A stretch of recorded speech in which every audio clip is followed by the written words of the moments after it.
For as the light of the morning cometh out of the east, and shineth even unto the west, and covereth the whole earth, so shall also the coming of the Son of Man be. Therefore sanctify yourselves, that your minds become single to God, and the days will come that you shall see him. For he will unveil his face unto you, and it shall be in his own time, and in his own way, and according to his own will. This is Unveiling Jesus Christ. Hello and welcome to Unveiling Jesus Christ. I'm John Cassanet. My last several podcasts have been focused on the translation of the lost 10 tribes. Now, some of you may still be unsure whether that is the case, and since this is not a doctrine universally accepted or even discussed in the church by and large, you might still have some questions. So obviously it's not my job to convince you that the lost 10 tribes were translated, although I am personally convinced that this is a true doctrine. My job is to present you with evidence about the doctrine, both for and against, and you can prayerfully consider what you choose to believe. The good news is, if you or I get it wrong, it's probably not the end of our world. It's probably not the end of our spiritual kingdom, or in this case, not the end of our celestial kingdom. Your exaltation, in other words, probably doesn't depend on your view as to the whereabouts and condition of the lost 10 tribes. But today, I will give you some additional information about the lost 10 tribes from the Book of Mormon and the book of Ezekiel found in chapter 37, so that you can at least make an informed decision about the status of the lost 10 tribes, which is for many, including me, a highly intriguing subject. For the nutshell version of this podcast, you can check out section 155 in my book that you can find on my website at unveilingjesuschrist.com. So here's some foundational facts and information to get us started that you may already be aware of if you've been following my recent podcasts. In 1831, for example, Joseph Smith said that John the Revelator was then among the 10 tribes of Israel to prepare them for their return from their long dispersion. Close quote.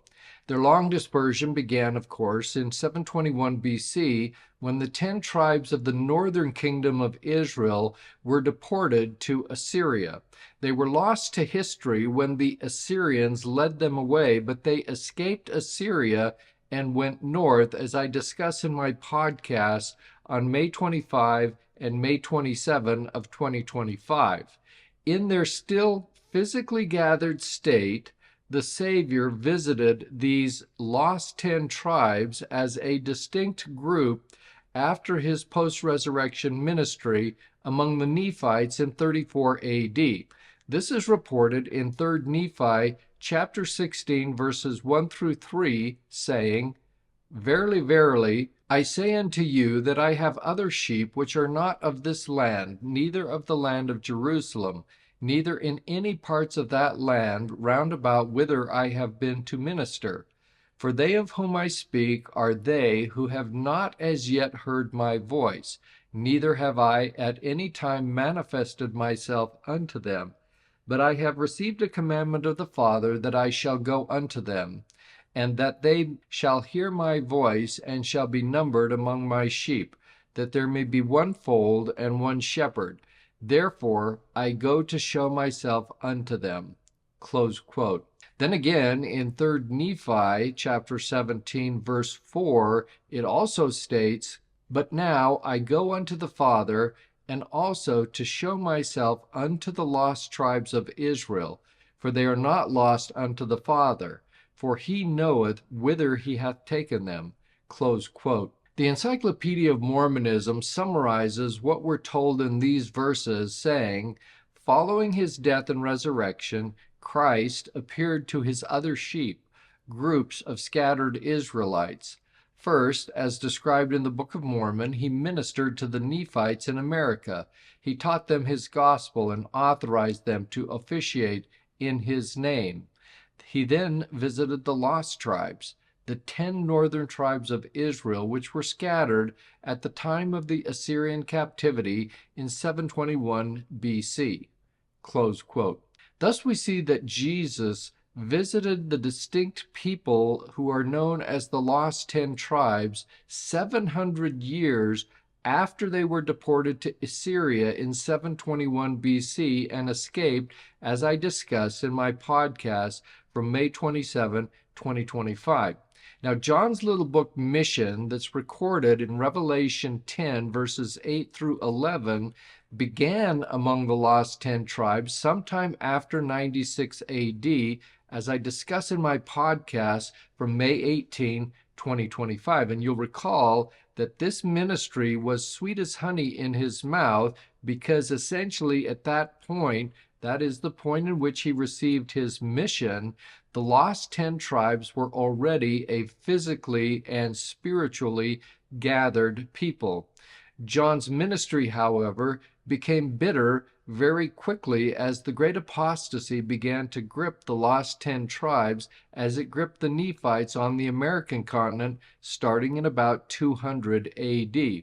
What is noteworthy about the Nephite apostasy, at least for our present purposes, is that Nephi saw this future event almost 800 years earlier, as described in the Encyclopedia of Mormonism, saying, in the Book of Mormon, the prophet Nephi 1 had a vision of the early Christian church and its 12 apostles, against whom the multitudes of the earth and the house of Israel fought. This apostasy can be linked in the allegory of Zenos with the scattering of Israel when all the trees in the Lord's vineyard had become corrupt, and it was paralleled by the calamitous apostasy of the Nephites in the New World. Close quote. From this quote, we see that the allegory of Zenos tells us of the great apostasy, but guess what? It also talks about what happens to the lost 10 tribes in the same time period. So what is the allegory of Zenos found in Jacob chapter 5 in the Book of Mormon? We're told in the Book of Mormon reference companion that Zenos's allegory in Jacob 5 is one of the most magnificent examples of this genre in all sacred literature. It begins, I will liken thee, O house of Israel, like unto a tame olive tree which a man took and nourished in his vineyard. Then, using techniques of olive tree cultivation, pruning, cultivating, grafting, harvesting, and even burning, the allegory outlines the history of the relationship of the people of Israel with their Lord, the Lord of the vineyard, down to the time of the final gathering in the last days. Close quote. The scope of the allegory down to the final gathering in the last days obviously includes the period of the great apostasy that we recognize as having occurred during the Middle Ages, also known as the Dark Ages. The allegory is a metaphorical analogy for the entire history and destiny of Israel. The account is found in the longest chapter in the Book of Mormon, and it came from the plates of brass that Nephi and his brothers went back to Jerusalem to receive from Laban. And it was a pretty important thing to retrieve, so important that Nephi was directed to murder Laban so that the Nephites and us today would have the benefit of the contents from that, including Jacob 5 that has the allegory of Zenos included in it. Now, there is no consensus about the specific time periods mentioned in the allegory, but one author states that the time sequences represented in the allegory from the first cultivation of the Tame olive tree to the destruction of the vineyard can be divided into 7 periods. Imagine that. First, verse 3, the founding of the house of Israel, which is the taking and nourishing of the Tame olive tree, sometime in the Middle Bronze Age, 2100 to 1600 BC, and the aging thereof in the Late Bronze Age, 1600 to 1200 BC. Second time period, verses 4 through 14, the nurturing, starting approximately with the Iron Age, traditionally dated from about 1200 BC, and the scattering of the house of Israel culminating, as far as the allegory is concerned, more or less shortly after 600 BC. Third, verses 15 through 28. The former day saints, approximately the first century of the Christian era. Fourth, verses 29 through 49, the great apostasy up to about 1820. 5, verses 50 through 74, the gathering of Israel beginning in 1820. 6, verses 75 through 76, the millennium. And 7, verse 77, at the end of the world. Close quote. Now, that was kind of a long quote, and I know it's a little bit difficult to follow and keep it all straight in a podcast format. So we'll focus mainly on the big picture with an emphasis on where the lost 10 tribes fit into the allegory.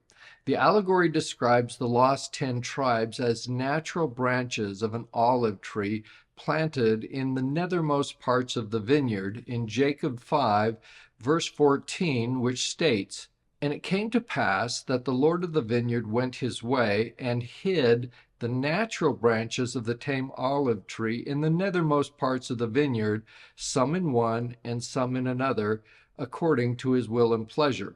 Close quote. Virtually all LDS scholars and teachers agree that the tame olive tree branches in the nethermost parts of the vineyard that have been hidden away include the lost 10 tribes, but there is room for other groups because some were planted in one place and some in another. The identities of the other groups include the Lehites in America and the Jews in the Old World. Monty Nyman explains these possible candidates, saying, Ephraim is the birthright tribe and is responsible for redeeming the 3 branches which were planted in the nethermost part of the vineyard: the Nephites and Lamanites, the Jews, and the lost tribes. Close quote. According to Jacob 5, verse 20, the lost 10 tribes brought forth much good fruit at the time Christ visited them in 34 AD, saying, "They went forth whither the master had hid the natural branches of the tree, and he said unto the servant, Behold these. And he beheld the first, that it had brought forth much fruit, and he beheld also that it was good. And he said, This long time have I nourished it, and it hath brought forth much fruit." Close quote. Now, several circumstances confirm that this verse refers to the lost 10 tribes at the time of Christ's post-resurrection visit among them. First, the verse refers to the natural branches that were hidden. That means the lost 10 tribes. They're also referred to as the first. That is, the lost 10 tribes who were first carried away captive in 721 BC. That's before Lehi scatters in 600 BC, and it was before the Jewish population left in Jerusalem, that is, part of the southern tribes, were scattered in 587 BC at the time that Nebuchadnezzar, as a Babylonian, destroyed Jerusalem and took the Jews captive. The third fact is that this verse talks about a long period of nourishment. That is, when the lost 10 tribes bring forth much good fruit, placing this measurement in the time of Christ's visit. Now, if you compare, the wicked Nephites were destroyed at the time of Christ's visit, leaving only the more righteous remnant for him to see. But among the lost 10 tribes, they brought forth much good fruit after a long period of time, roughly 700 plus years.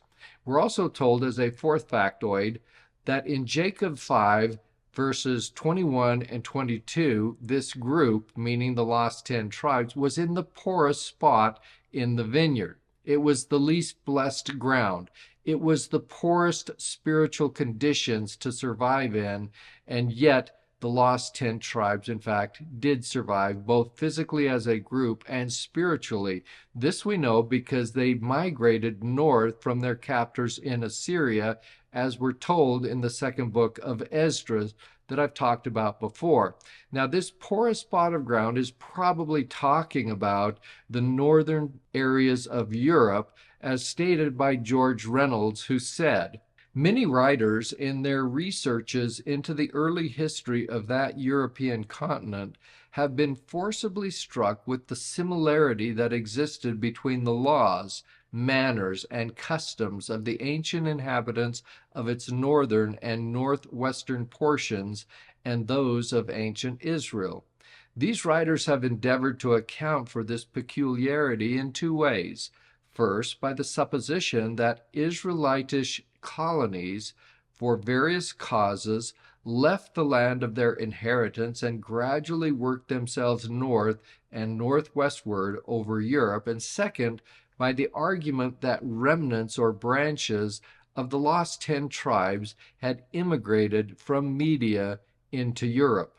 Close quote. For more on this northward travel of the lost 10 tribes, you can check out my podcast from May 27 of 2025, where they were led to this porous spot of ground as described in the Allegory of Zenos. They were led by their prophets who prepared them for Christ's ministry among them after his resurrection. In 2 Nephi 29:12, the Lord tells us of their prophets and preparation, saying, "For behold, I shall speak unto the Jews, and they shall write it. And I shall also speak unto the Nephites, and they shall write it.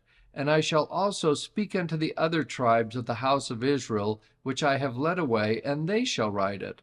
And I shall also speak unto all the nations of the earth, and they shall write it." Close quote. As stated in this verse, the Lord was attentive to the lost 10 tribes, which explains why they produce good fruit as of the time of the Savior's visit among them.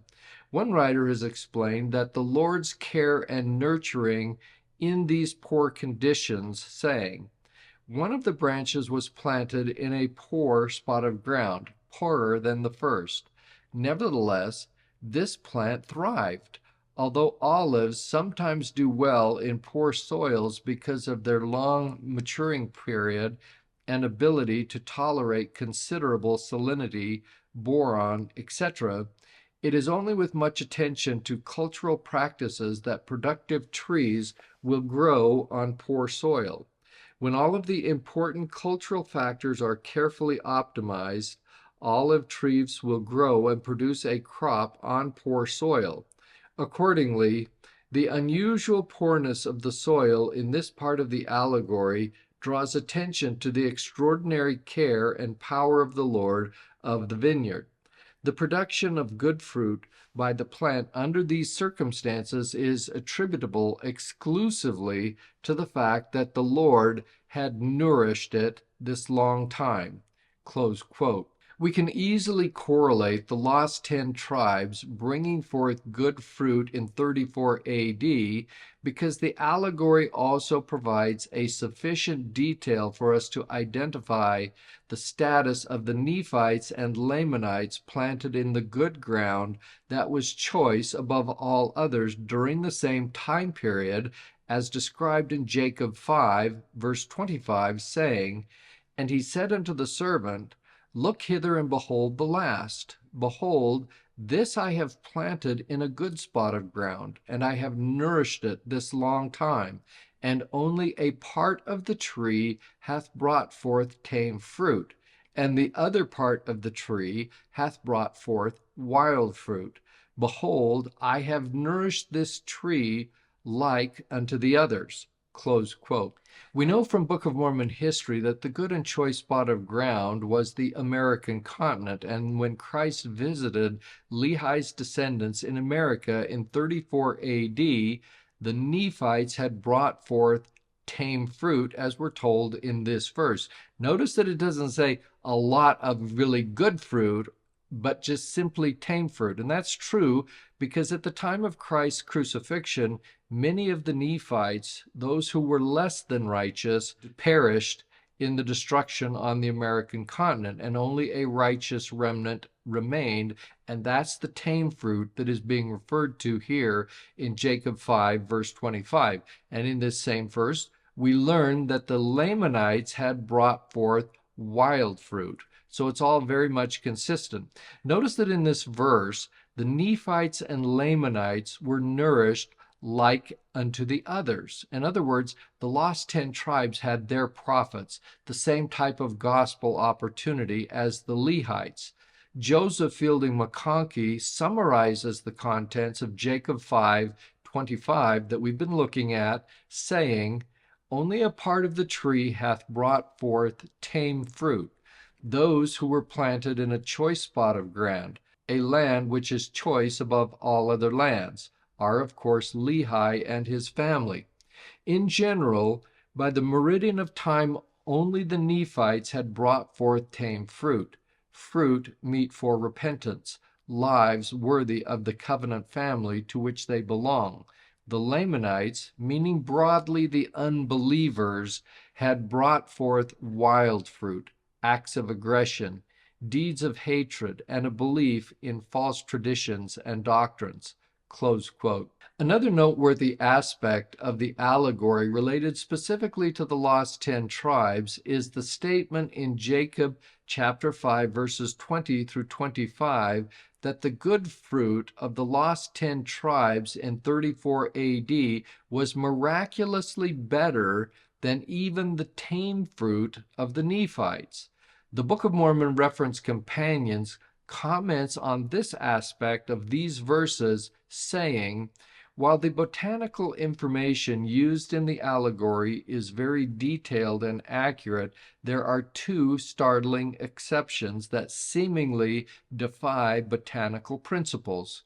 A desirable rate of growth will not occur from either wild or tame plants in poor soil, even with tending and digging.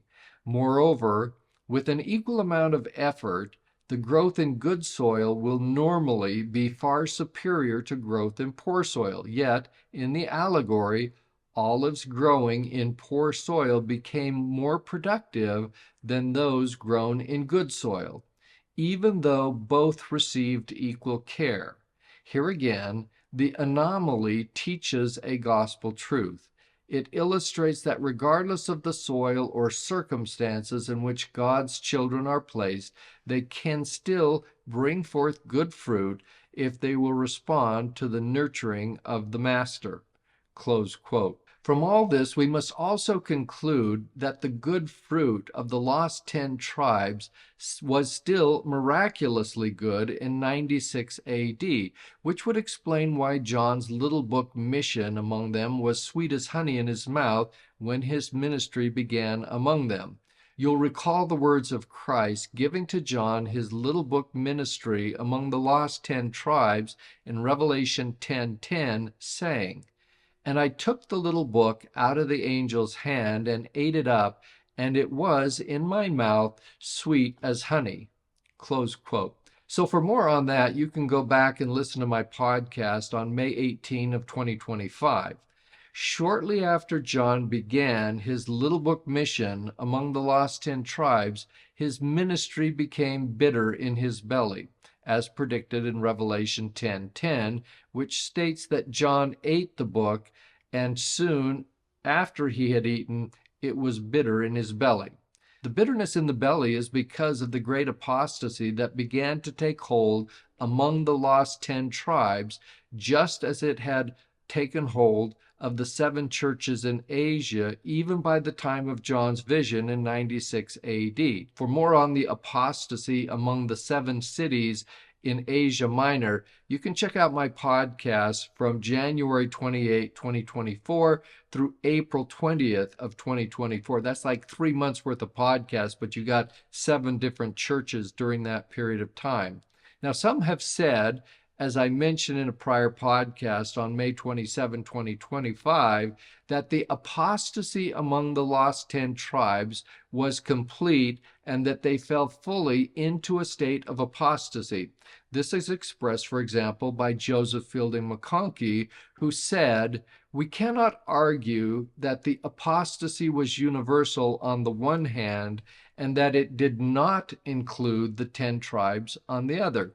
If the apostasy was universal, then no people remained unaffected by it. The idea that somewhere a group of people retained the faith, kept the priesthood, and had prophets is simply incompatible with the idea of an apostasy that covers the whole earth. Close quote. My answer to this is that truly the apostasy did indeed cover the whole earth, but not heaven. The fruit of the lost 10 tribes also became corrupt, as we shall see in a moment, but this did not result in their destruction as a people, as was the case with the Nephites. Instead, the lost 10 tribes were taken up and spared from spiritual death when they were translated, as I discuss in my podcast from June 1st of 2025.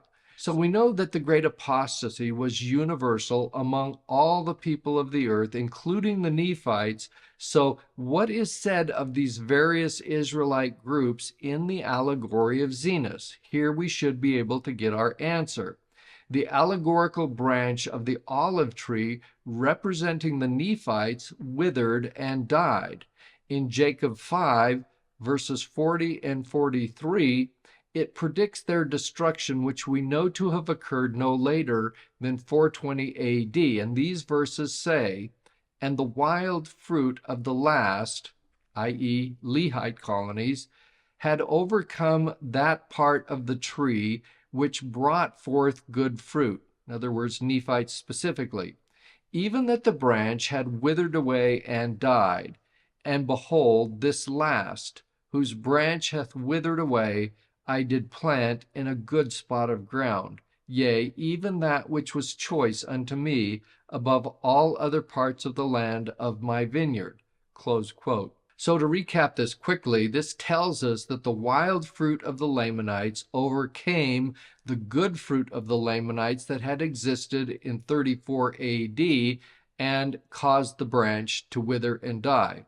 Bruce R. McConkie describes the spiritual fall and physical demise of the Nephites, saying, "Among the Nephites, all the people were converted, and for 167 or so years, until AD 201, perfect peace and righteousness prevailed.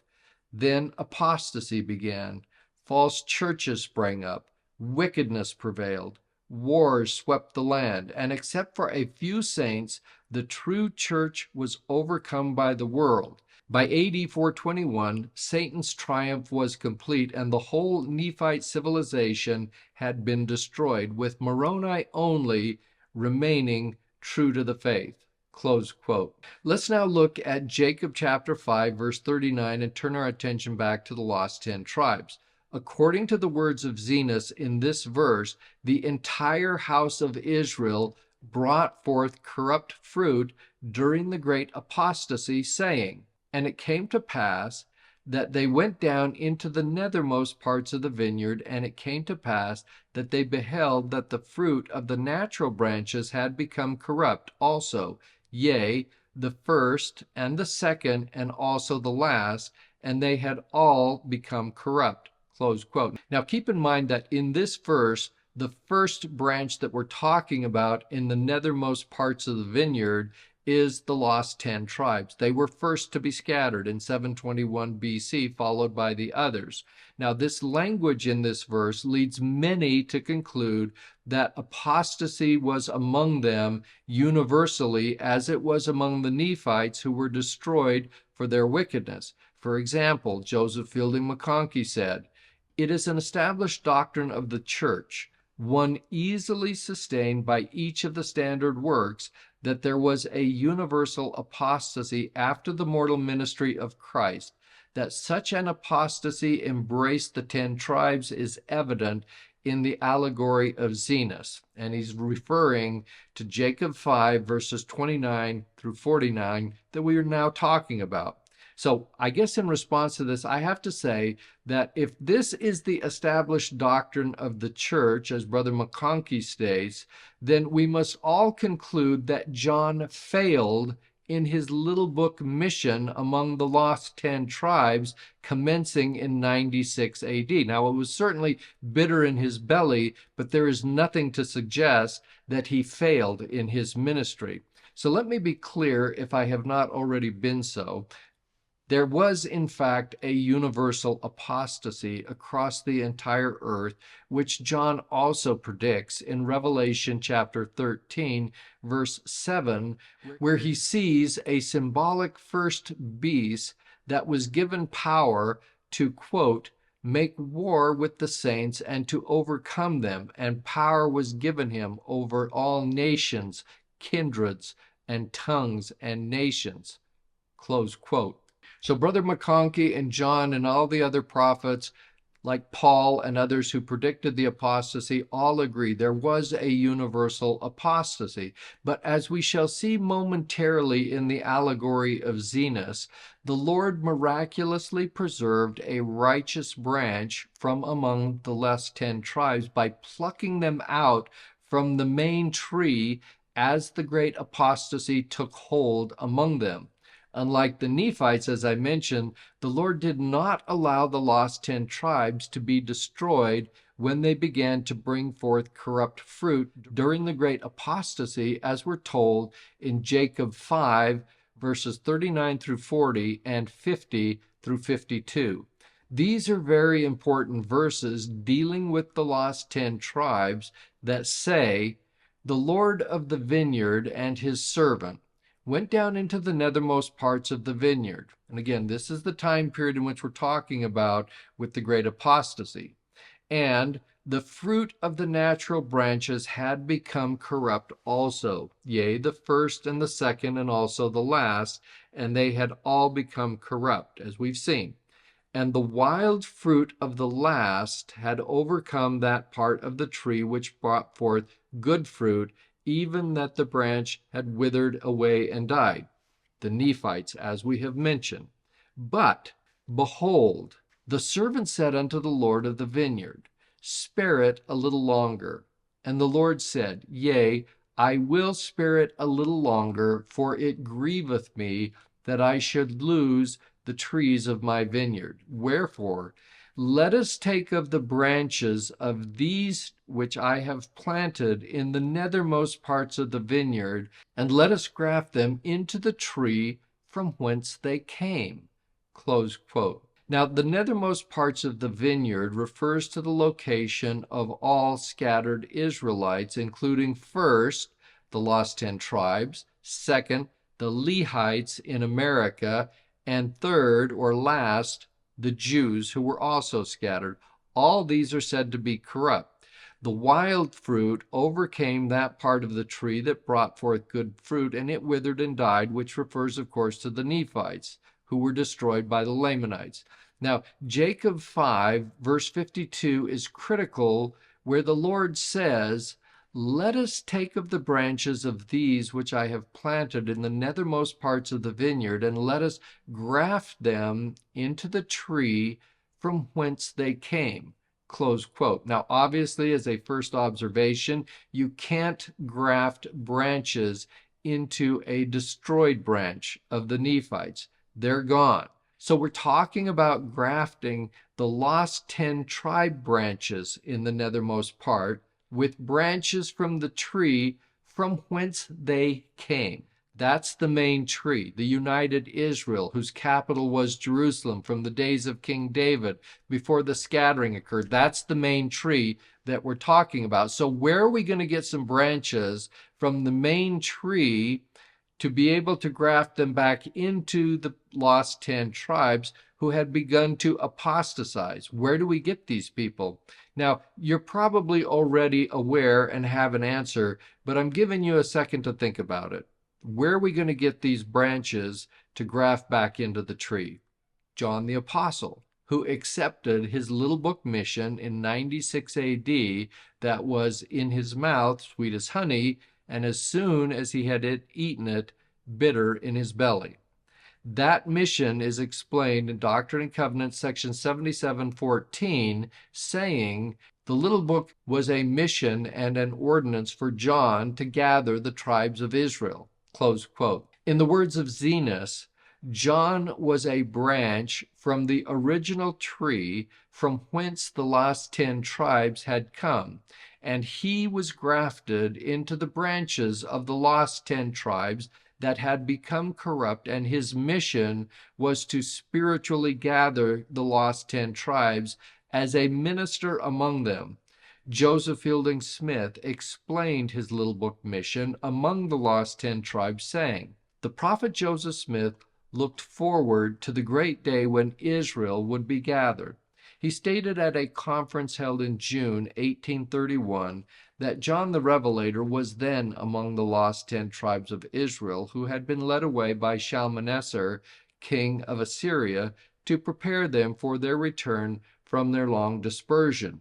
Close quote. I've mentioned before that John's ministry among the lost 10 tribes mirrored Enoch's 365-year ministry among a wicked people that became righteous enough to be translated as described in Doctrine and Covenants, section 107, verse 49, saying, "And Enoch saw the Lord, and he walked with him, and was before his face continually, and he walked with God 365 years, making him 430 years old when he was translated." Close quote. Now, in addition to this, I might add that the 3 Nephites may also have labored with John among the lost 10 tribes, as stated in 3 Nephi 28, verse 29, saying, "And it shall come to pass that when the Lord seeth fit in his wisdom, that the 3 Nephites shall minister unto all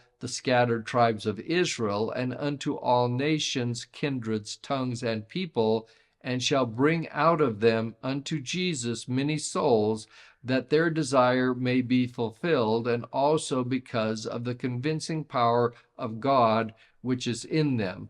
Close quote. Now, I hedge my bets a little bit on this verse because the reference here is to the 3 Nephites ministering among, quote, all the scattered tribes of Israel, close quote. Note that there is not a specific reference to the lost tribes of Israel or to the hidden tribes of Israel, but to the scattered tribes, which we usually distinguish most of the time.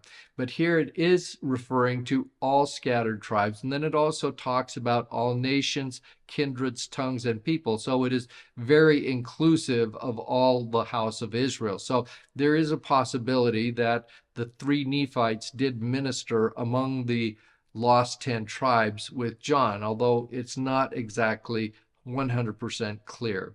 Now, moving on, Zenos provides additional insights and details into John's ministry, perhaps with the 3 Nephites, among the lost 10 tribes. Zenos records that when the Lord of the vineyard saw that all his fruit was corrupt during the great apostasy, the Lord plucked out and burned the branches with the most bitter fruit from among the lost 10 tribes, as described in Jacob 5, verses 52 through 65, saying, "Let us pluck from the tree those branches whose fruit is most bitter, and graft in the natural branches of the tree in the stead thereof. Pluck not the wild branches from the trees, save it be those which are most bitter, and in them ye shall graft according to that which I have said. And we will nourish again the trees of the vineyard, and we will trim up the branches thereof, and we will pluck from the trees those branches which are ripened, that must perish, and cast them into the fire. And as they begin to grow, ye shall clear away the branches which bring forth bitter fruit, according to the strength of the good and the size thereof. And ye shall not clear away the bad thereof all at once, lest the roots thereof should be too strong for the graft, and the graft thereof shall perish, and I lose the trees of my vineyard." Close quote. Now that's a very insightful set of verses that talk about the work of John among the lost 10 tribes, carefully pruning out, plucking, and burning those which are most corrupt, but preserving a righteous branch from among the lost 10 tribes. And that's all described in this verse, and it's very, very clear. The plucking and burning or destruction of the most corrupt branches among the lost 10 tribes during the great apostasy is similar to the plucking and burning when Assyria took the 10 tribes captive to their country in 721 BC, which I talked about in my podcast from May 25 of 2025. Now, Zenos spoke of their plucking in 721 BC in Jacob 5, verses 7 and 9, saying, "Go and pluck the branches from a wild olive tree, and bring them hither unto me, and we will pluck off those main branches which are beginning to wither away, and we will cast them into the fire, that they may be burned. Take thou the branches of the wild olive tree, and graft them in the stead thereof, and these which I have plucked off I will cast into the fire and burn them, that they may not cumber the ground of my vineyard." Close quote. So in this case, the grafting of the wild olive tree branches into the main tree deals with the scattering of Israel, including the 10 tribes among the Assyrians, who are essentially grafted into the northern tribes. And this was also true of the Jews among the Babylonians in 587 BC. After the Lord destroyed the most corrupt branches of people from the lost 10 tribes, he then grafts back the natural branches from the house of Israel in Jacob 5:52, way at the other end of the allegory, saying, "Wherefore, let us take of the branches of these which I have planted in the nethermost parts of my vineyard, and let us graft them into the tree from whence they came. And let us pluck from the tree those branches whose fruit is most bitter, and graft in the natural branches of the tree in the stead thereof." Now, I've talked about that verse above and what I believe to be the correct interpretation of it is, but you have to understand that some in the church believe that this verse refers to the restoration of the gospel, a completely separate period of time. We're now moving forward in time to the 1800s, where that verse is essentially talking about John's little book mission that we learn about from Revelation chapter 10.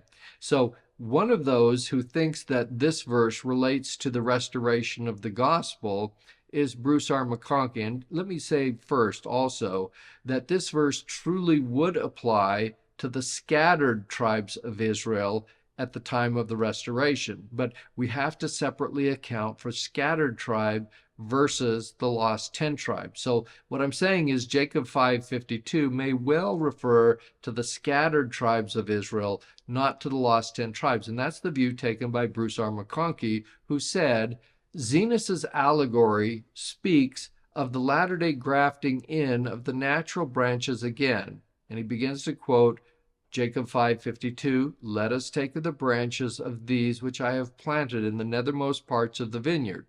Zenos records, "And let us graft them into the tree from whence they came," etc. So again, there you see Elder McConkie making the connection between Jacob 5:52 with the restoration of the gospel in the latter days versus my interpretation, which puts John's little book mission among the lost 10 tribes commencing in 96 AD. I will say that the connection of Jacob 5:52 to the gathering of scattered Israel after the restoration of the gospel is clear, but it cannot apply to taking the restored gospel to the lost 10 tribes because the church doesn't have those keys, as I discuss in my podcast from May 20th of 2025. Keep in mind the anomaly that would exist if we're talking here about the lost 10 tribes, that we have the keys held by the church today, taking the gospel to them, and then we have the same keys that would be possessed of John, who's ministering among the lost 10 tribes, which that can't happen, as I've discussed. So the regrafting process among the lost 10 tribes must be the ministries of John and potentially the 3 Nephites, because they were the only natural branches, quote unquote, of Israel that ministered in this porous spot of ground during the great apostasy. The Lord's pruning, grafting, and burning processes among the lost 10 tribes transformed this wicked people into a righteous people worthy of translation, just as occurred in the case of the people of Enoch and Melchizedek, as I describe in my podcast from June 3rd of 2025. The righteous branch of people from the lost 10 tribes were translated with priesthood authority no later than 570 AD if we define the period of the great apostasy as an absence of priesthood authority on the earth. And we're talking here about earthly priesthood authority, as described by Joseph Fielding McConkie, who said, "No exact date can be given as to when the purity of the gospel and the authority of the priesthood were lost. The New World dispensation of the gospel, as recorded in the Book of Mormon, lasted for 400 years after the visit of Christ among the Nephites. Perhaps it lasted longer with them than among other of the lost tribes of Israel visited by the resurrected Christ, and perhaps not. We are without any knowledge to that effect. In any event, if we are going to lay claim to the fulfillment of the prophecies of a restoration of all things in the last days, we are bound to the position that these same things were universally lost. Thus, as nearly as we can tell, there was a period of approximately 1400 years in which the gospel and the priesthood were lost to the inhabitants of the earth." Close quote. Now, as to the timing of the translation of the lost 10 tribes, I don't feel it's correct to say that we are without any knowledge to that effect. In fact, we can be very precise as to the exact time of their translation because we have multiple prophecies that talk exactly about the length of the great apostasy, or the time when the earthly priesthood was lost from the earth. The scriptures clearly tell us that the period of the great apostasy was 1260 years. Bruce R. McConkie has written of this set period of time, saying, "That period of time between the loss of the true church in the early part of the Christian era and its restoration in modern times is scripturally measured in what have been termed prophetic days. John specified that this period of prolonged apostate darkness would prevail for 1260 days in Revelation 12:6.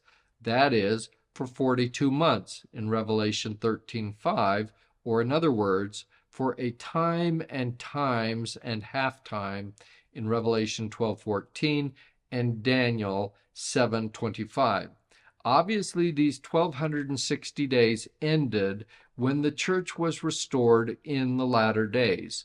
Close quote. Now let's break this down a little bit more.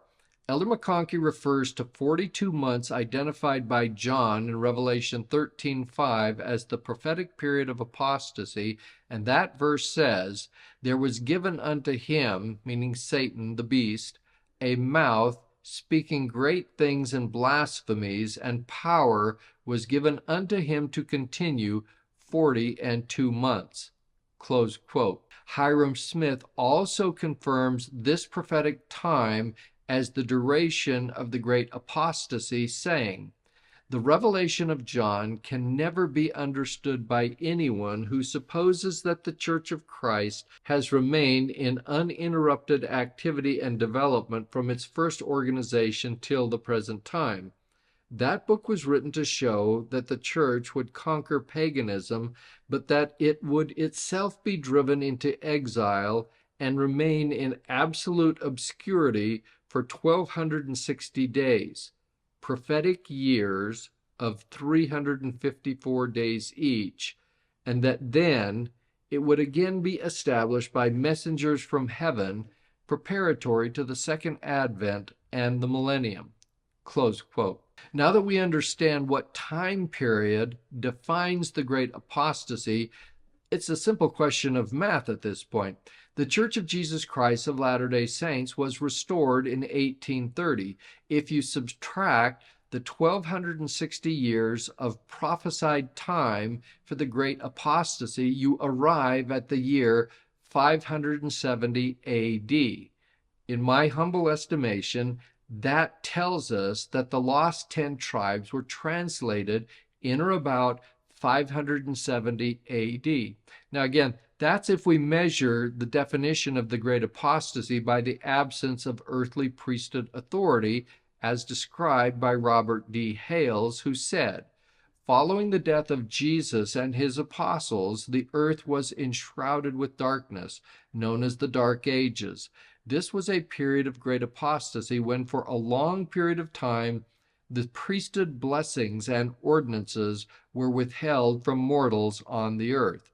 Close quote. There are, of course, other ways of defining the great apostasy, as we see in the book of Daniel.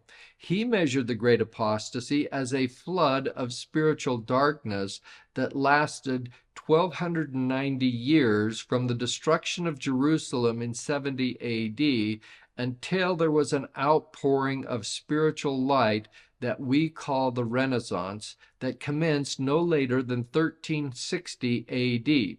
We find this stated in Daniel chapter 12, verse 11, saying, "And from the time that the daily sacrifice shall be taken away, and the abomination that maketh desolate set up, there shall be 1,290 days."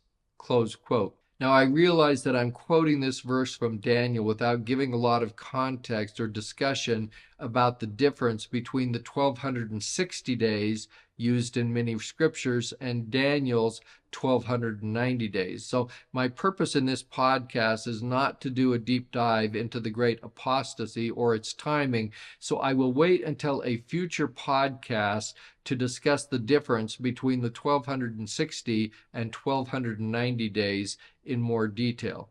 So at this point, I've concluded my discussion of the lost 10 tribes as described in the Allegory of Zenos, including those verses which confirm their translation no later than 570 AD. And what I'm talking about here is the process whereby John, through his little book ministry, went through the lost 10 tribes and found the least bitter fruit and branches among them and preserved them, while the Lord must have been in the process of burning the most bitter among them. And when John was successful in his endeavor to find the least bitter among them, he prepared them and caused them to be a righteous branch that could be translated, as I have said, in 570 AD, thus confirming everything that everyone has said about a universal apostasy, while at the same time preserving the least bitter fruit among the lost 10 tribes in the form of their translation. So now let's turn our attention to what the prophet Ezekiel has said about the translation of the lost 10 tribes. Ezekiel was a prophet of the Jewish captivity in Babylon, as described by Fawcett's Bible Dictionary, saying, Ezekiel means God will strengthen, probably exercised the priestly office at Jerusalem before his departure in the captivity or transmigration, Galath, of Jehoiachin, which took place 11 years before the city fell. His priestly character gave him much weight with his Hebrew fellow exiles. The priestly tone appears throughout his book, so that he is the priest among the prophets, called to prophesy in the 5th year of Jehoiachin's captivity, roughly 595 BC, close quote. So Ezekiel, a prophet of the exile, had a remarkable vision called the Valley of the Dry Bones in Ezekiel 37, as described in the Bible Knowledge Commentary, saying, God transported Ezekiel by the Spirit to a valley full of bones. There he noticed that the bones were very dry, bleached, and baked under the hot sun. God asked the prophet a remarkable question, Son of man, can these bones live? God then directed Ezekiel to prophesy to these bones. The content of his message was God's promised restoration. Close quote. Now, the restoration spoken of in Ezekiel 37 was and is twofold. First, the spiritual and physical restoration of scattered Israel, and second, the literal resurrection of deceased mortals. Now, with regard to the first restoration of Israel, the Encyclopedia of Mormonism states, the Lord emphasized how real this gathering of Israel would be in Ezekiel 37, verses 1 through 14. As in the resurrection, Scattered Israelites, like individual dry bones, might still hope to be formed into one body with sinews and flesh, breath and spirit, once more in their own land. The resurrection thus serves as a metaphor of the gathering as well as a means whereby it will be accomplished as promised by the Lord. I will open your graves and cause you to come up out of your graves and bring you into the land of Israel. Quoting Ezekiel 37, verse 12, close quote. Ezekiel's vision is shrouded in images of dead bones brought back to life in the resurrection, but this is not the primary message of the vision, as Lowell Benyon makes clear, saying, in Ezekiel 37, a vision of this prophet is recorded, wherein he saw a valley full of dry bones, and then saw flesh and sinews come upon them. It is probably not Ezekiel's purpose in this passage to establish the doctrine of individual resurrection. It is quite obvious, if one reads the entire book of Ezekiel, that the prophet is talking about the restoration of Israel as a nation, as a people, with dry bones as the symbol of their captivity. Close quote. So we understand, of course, that every mortal person will be resurrected, but the message in this vision is focused solely on the house of Israel, and we do not take the position that only the house of Israel will be resurrected. A more surgical message with a more surgical meaning about the literal restoration of the entire house of Israel to their lands of promise is what we're talking about. And this will occur after their resurrection, as we're told by Bruce R. McConkie, who said, in chapter 37 is the glorious vision of the resurrection in which Israel's dry bones come out of their graves. Breath enters each person. Sinews and flesh and skin take on a newness of life. The whole house of Israel lives again. They arise, stand upon their feet, and march as a very great army. And then, in resurrected glory, they inherit the land promised to Abraham and his seed forever. Now, as I have said, Ezekiel thus uses resurrection as a metaphor to describe the spiritual and physical gathering of scattered Israel in the last days and after the resurrection, as described by Kent Jackson, who said, the metaphor of scattered bones well describes Israel's pitiful condition. They had been destroyed as a nation. Their temple and holy city lay in ruins. Thousands of their number had been killed in the Babylonian invasion and earlier invasions as well, and their Davidic monarch and thousands of their countrymen had been taken into exile. They lamented, our bones are dried and our hope is lost. We are cut off from our parts, quoting Ezekiel 37:11. Ezekiel's vision of the dry bones announced to ancient and modern Israel that their scattering would not be forever. Close quote. The dry bones metaphor also extends to the restoration of the lost 10 tribes that began with John's little book mission, or the ordinance of their translation, that John performed during the period of the Great Apostasy. Why must we include the lost 10 tribes in the scope of Ezekiel's vision? Because, as pointed out by Matthew Henry, the vision expressly states that the application of this vision to the present calamitous condition of the Jews in captivity. These bones are the whole house of Israel, both the 10 tribes and the 2. Close quote. Matthew Henry was quoting from Ezekiel 37:11, which states, Then he said unto me, Son of man, these bones are the whole house of Israel. Behold, they say, our bones are dried and our hope is lost, and we are cut off from our parts. Close quote.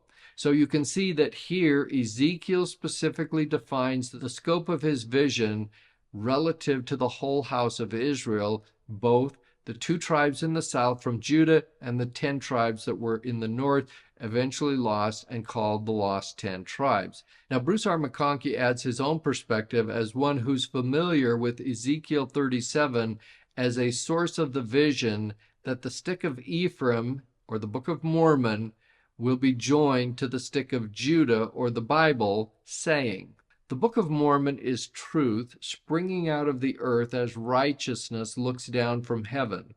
It is the stick of Joseph in the hands of Ephraim that will guide all Israel, the 10 tribes included, to return to him whom their fathers worshipped. It contains the word that will gather the whole house of Israel and make them once again one nation upon the mountains of Israel, as it was in the days of their fathers." Close quote. For those who are familiar with the vision in Ezekiel 37, you immediately recognize that this is the same chapter that talks about the stick of Joseph as the Book of Mormon and the stick of Judah as the Bible. And that's the comment that Elder McConkie is making. But notice again, he talks specifically about Ephraim guiding back all Israel and restoring them. And he specifically states the 10 tribes included. So this reaffirms that the vision in Ezekiel 37 includes the whole house of Israel, including the lost 10 tribes, and their restoration is from a condition as a people who have been translated, not from the dead. Now, since the dry bones in Ezekiel's vision represent the whole house of Israel, we cannot exclude their translation and their restoration from a translated state in its interpretive scope. So now let's focus on the interpretive aspect of the vision that pertains to the lost 10 tribes as we investigate certain specific images of the restoration found in Ezekiel 37. In Ezekiel 37:9, Ezekiel is directed to tell the 4 winds to blow on the dry, lifeless bones of Israel to give them life, saying, "Then said he unto me, Prophesy unto the wind, prophesy, son of man, and say to the wind, Thus saith the Lord God, Come from the 4 winds, O breath, and breathe upon these slain, that they may live." Close quote. Now, in this context, I'd have to say that the 4 winds undoubtedly represent the ministries of John and the 3 Nephites among the lost 10 tribes, because there are 4 of them.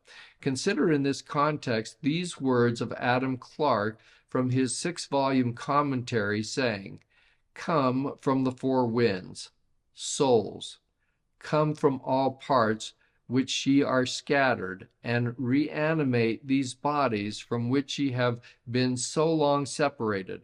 The 4 winds signify all parts in every direction. Literally, it is souls, come from the 4 souls; breath, come from the 4 breaths; or wind, come from the 4 winds. But here, Rauch has both of its most general meanings, wing or breath, and soul. Close quote. Now, Adam Clarke is not a Latter-day Saint, but he recognizes in the original Hebrew that we have 4 souls breathing life back into a people who are of the house of Israel. The ministry of John and the 3 Nephites as 4 translated angels who breathe new life into the lost 10 tribes seems entirely consistent with what Ezekiel is talking about. The new spiritual life or conversion of the lost 10 tribes from a state of wickedness to the point that they could be translated in 570 AD, and this was a miracle on par with the literal physical resurrection of all the tribes of Israel as stated by Bruce R. McConkie, who said, "There is nothing more real, more literal, more personal than the resurrection as Ezekiel then beheld in vision. He saw the dead live again, live literally and personally, each one becoming in physical makeup as he had been in mortality. It was with each of them as it would be with their Lord, when he, having also come forth from his valley of dry bones, stood in the upper room with his disciples, ate before them, and permitted them to handle his physical body." Close quote. Now, John's ministry among the lost 10 tribes did not end when they were translated in 570 A.D. Joseph Fielding Smith said of his continuing ministry that a great mission was given unto John because of his desire, and he is even now laboring as a flaming fire and a ministering angel for those who are heirs of salvation. Close quote. Victor L. Ludlow couches John's continuing mission in the context of the Battle of Armageddon that still lies ahead, saying, "The sixth woe," in other words, Armageddon, "also separates the righteous from the wicked, as a great army of 2 legions of cavalry gather for battle while bringing much destruction and death in the world. In the meantime, John completes his special latter-day mission among the lost 10 tribes." Close quote. John, of course, will be with the lost 10 tribes when they return from heaven to Adam-ondi-Ahman in their translated condition, but John does not hold the keys to lead them back to earth. These keys are held by the president of the church, as described in Doctrine and Covenants, section 110, verse 11, and as I describe and discuss in my podcast from May 20 of 2025. Ezekiel 37 states that the dry bones of the house of Israel will stand up on their feet, an exceeding great army. The same prophetic language appears in Doctrine and Covenants, section 105, verses 31 through 32, to describe the inhabitants of Zion in Jackson County, Missouri, after Zion is redeemed during the Great Tribulation. That is, that last 3.5 years before the second coming and after the gathering at Adam-ondi-Ahman. These verses say, "But first let my army become very great, and let it be sanctified before me, that it may become fair as the sun and clear as the moon, and that her banners may be terrible unto all nations, that the kingdoms of this world may be constrained to acknowledge that the kingdom of Zion is in very deed the kingdom of our God and his Christ.